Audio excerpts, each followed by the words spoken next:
Hey, this is Ramon, Channels Alpha 4, and welcome to my Quran study. I guess you guys thought there wasn't going to be a video this week. There's a video this week. I have been incredibly busy, including having workers today rewire my house. So this is probably going to go up late for you guys. But I am here. It is Friday, and I like to do my Quran study on Friday. So this week, or today, we begin in this video a new chapter, a new surah, Surah 7, ayat 1 through 26. This is the heights. We're going to get into some interesting stuff here. Stuff that, to me, was interesting anyway. And because I did not have as much time, I did not do the prep that I've been doing for the more recent videos. So we're going back to my notebook and just the Quran for this one. All right, so let's begin. Verse 1 starts with the separated letters. I'm not going to read that because I don't know how to read them. Then verse 9, we get a reversal on the Egyptian idea of judgment, where if a soul was judged lighter than a single feather, it would receive immortality. So let's read that. As for those whose balance is light, it is they who have ruined their souls by having treated our signs wrongfully. Interesting inversion. Okay. Then we get to ayah 11. And it is here, there's a big change from the biblical account. Here, angels bowing to men,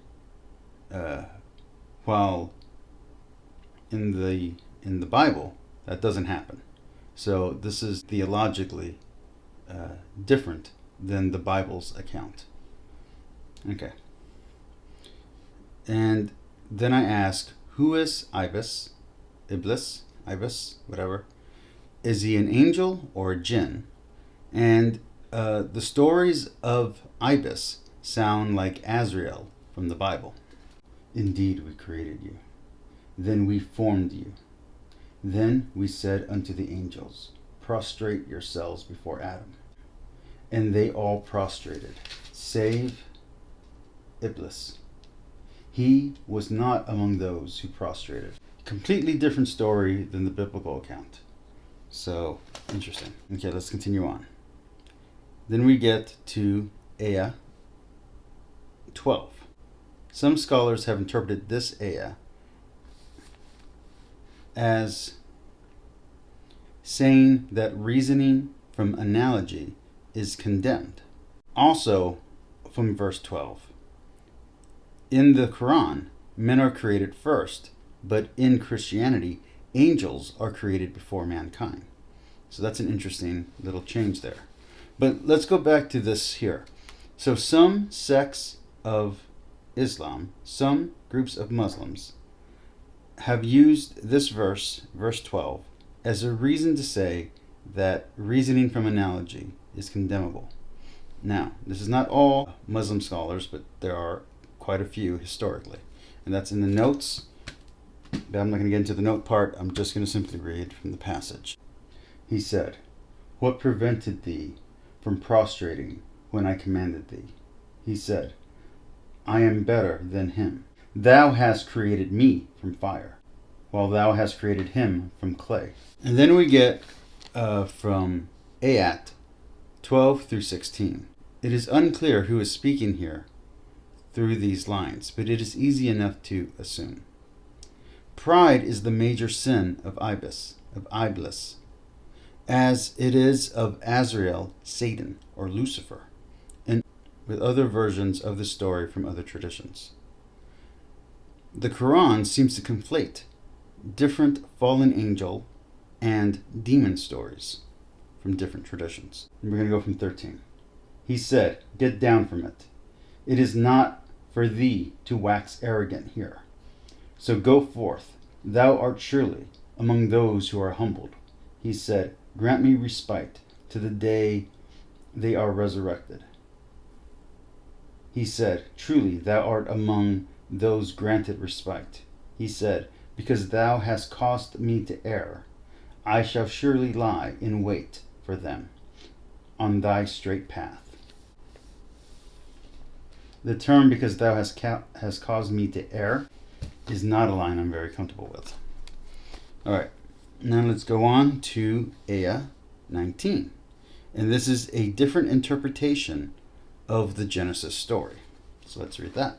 O Adam, dwell thou and thy wife in the garden, and eat from wheresoever you two will, but approach not this tree, lest you too be among the wrongdoers. Then we get to ayah 22. In the biblical account, God did not talk to Satan in the garden. And also, the snake of the Old Testament in the Bible is not Satan. So these are interesting leaps that theologically happened in Christianity much later than the Hebrew tradition, where Satan was just an angel with a job, and Satan was just a title, and Satan just means witness, and where the snake was not Satan. In fact, the Satan was more related to Baal, or even later to Azrael. So it is interesting that while the snake is representing Baal, and that Baal then gets conflated with Azrael, and then the New Testament, the term Satan will come into play, and then in later fictions such as Paradise Lost and in Dante, you'll see Lucifer show up. It's interesting to see how the Quran has absorbed all of that and put those stories together. So let's read that. This is 22.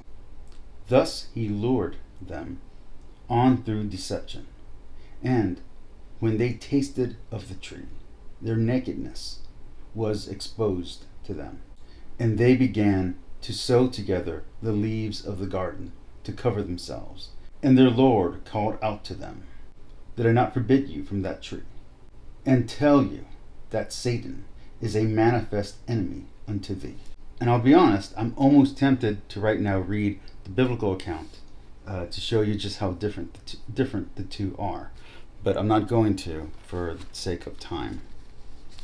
All right, 23. And 23 just says, they did not say that in the biblical account. And this means Adam and Eve didn't say this in the biblical account. Okay, 23. They said, our Lord, we have wronged ourselves. If thou dost not forgive us and have mercy upon us, we shall surely be among the losers. That line is completely unbiblical. It just is. It's not in any biblical account that I've ever read. Ever, from anywhere. 24. They do have a version of the fall. In the Quran, the garden seems to be different from our earth, while in the Bible, Eden is a place on this earth. So let's read that. He said, get down, each of you, on an enemy to another. There will be for you on earth a dwelling place and enjoyment for a while. And then lastly for today, we get to ayah 26. Clothing as a gift versus clothing as a punishment. In the Bible, the clothing is a gift. So here, I'm assuming it's a punishment. So let's see. Let's see if my note holds true from a few months ago. O children of Adam, we have indeed sent down upon you raiment to cover your nakedness, and rich adornment, but the raiment of reverence, that is better.